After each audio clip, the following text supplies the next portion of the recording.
This week's Parsha, Chayey opens with Sarah's death, leaving Avraham to find a proper place to bury her. Immediately after eulogizing her, Avraham approached the Hittites who lived in his locale of Kiryat Arba Hebron in search of a proper burial plot for Sarah. As part of the initial back and forth between them, Avraham described himself using a most interesting phrase, Ger v'toshav anochi imachem.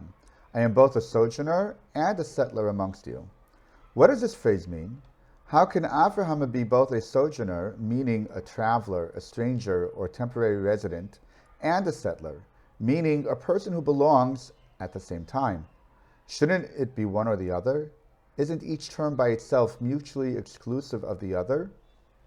The simple answer might be, as Rashi explained, that Avraham was saying that he was an outsider who immigrated to the land and permanently settled there. Apparently, according to Rashi, Avraham is explaining that since he is not a native to the area, he is at a disadvantage, as he does not own any ancestral land. As such, Avraham desired to purchase a plot of land for a permanent resting spot for Sarah. While this answers definitely the outright implication of the text, Avraham described himself as both ger v'toshav and not just as ger toshav, a permanently settled immigrant.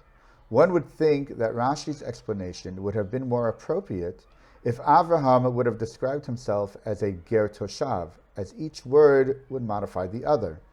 Saying that he is both ger v'toshav, then, should have a somewhat different meaning. Rav Soloveitchik looks at this phrase homiletically. He says that no person, wherever he may be found, can simply be a stranger, nor purely a permanent resident. We are all made up of a combination of qualities that are both ger and toshav.